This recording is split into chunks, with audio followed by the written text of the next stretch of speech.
지난해 합계 출산율 0.78명에 이어 올해 2분기 합계 출산율이 0.7명으로 역대 최저치를 기록했습니다. 인구 절벽 위기가 더 커지고 있습니다. 오늘 CTS 뉴스는 저출생 대책 가운데 최대 이슈로 주목받고 있는 아동 돌봄 서명 운동에 관한 특집 뉴스로 마련했습니다. 첫 소식입니다. 한국교회 저출생 대책으로 교회 시설을 아동 돌봄 시설로 활용하자는 방안이 나오고 있습니다. 지난 18일에는 국회 토론회가 열리면서 입법 청원 운동이 가속화하고 있습니다. 법제화 과정에서 한국교회가 준비해야 할 사항에는 어떤 것들이 있는지 알아봤습니다. 이현지 기자입니다. 지난 18일 국회 도서관에서 대안적 돌봄시설 구축 방안을 모색하는 국회 토론회가 열렸습니다. 이날 토론회에서 종교시설을 돌봄 사각지대로 활용하는 것이 현실적인 대안으로 떠오르면서 교회 시설을 아동 돌봄시설로 활용하자는 입법화 흐름도 가속화하고 있습니다. 교회 시설을 돌봄시설로 활용하기 위해 본격적인 논의의 장도 보다 구체화할 시점이 다가온 겁니다. 법제화 과정에서 한국교회가 준비할 사항은 무엇이 있을까? 먼저 현재 우리나라 영유아 돌봄의 가장 큰 흐름이 어린이집과 유치원을 교육의 개념으로 접근하고 있다는 점입니다.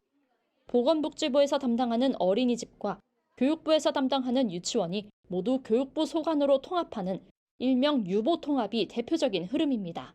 돌봄이라고 하는 것이 교육의 큰 틀 속에 들어오게 된 겁니다. 영유아 돌봄의 틀이 새롭게 구축되는 시점에서 아동 돌봄 시설 구축에 뛰어드는 한국교회가 주목할 점은 무엇일까? 우선 교육 분야로서의 전문성을 갖춰야 합니다. 돌봄 또한 교육의 영역으로 들어왔기 때문에 교육으로 볼 수 있는 공공성이 확보돼야 한다는 겁니다.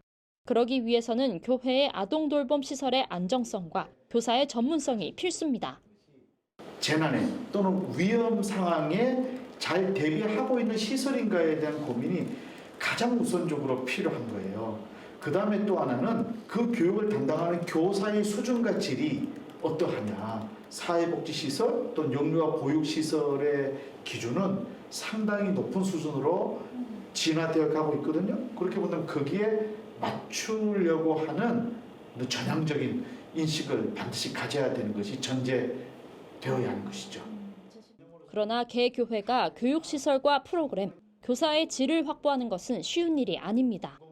특히 교회의 아동 돌봄 시설 수요가 많이 예상되는 농어촌의 경우 지역의 농어촌 교회가 나서기란 여간 어렵습니다. 따라서 전문가들은 지역의 거점 교회를 활용하는 방안을 제안합니다. 하나의 개교회가 이것을 준비해 간다고 한다면 저는 굉장히 많은 어려움이 있을 거라고 생각이 들어요. 그런데 농어촌 지역에 여러 교회들이 있지 않겠습니까? 핵심 거점 교회를 정하고 그 교회를 중심으로 위원회를 만드는 거죠.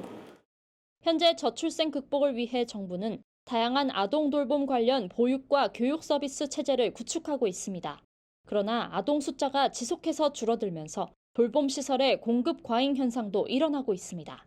이런 상황에서 교회가 돌봄 영역에 뛰어든다면 그만큼의 특성화 있는 장점을 찾아야 할 필요성이 있습니다.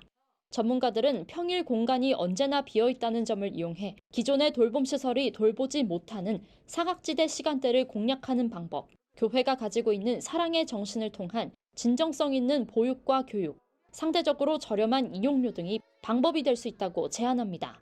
이를 위해서는 교회의 아동 돌봄 시설 법제화에 앞서 한국 사회 미래를 걱정하고 위하는 마음가짐이 제일 먼저 돼야 한다고 강조합니다. 단순히 내놓는다는 개념을 뛰어넘어가지고 전 교회가, 한국의 전 교회가 이 부분에 어떤 어려움을 인지하고 함께 머리를 맞대고 지혜를 모아서 혁신적이고 창의적인 영유아 학교 보육 교육 프로그램을 기독교적인 관점에서 저는 만들어 가야 된다고 생각을 합니다.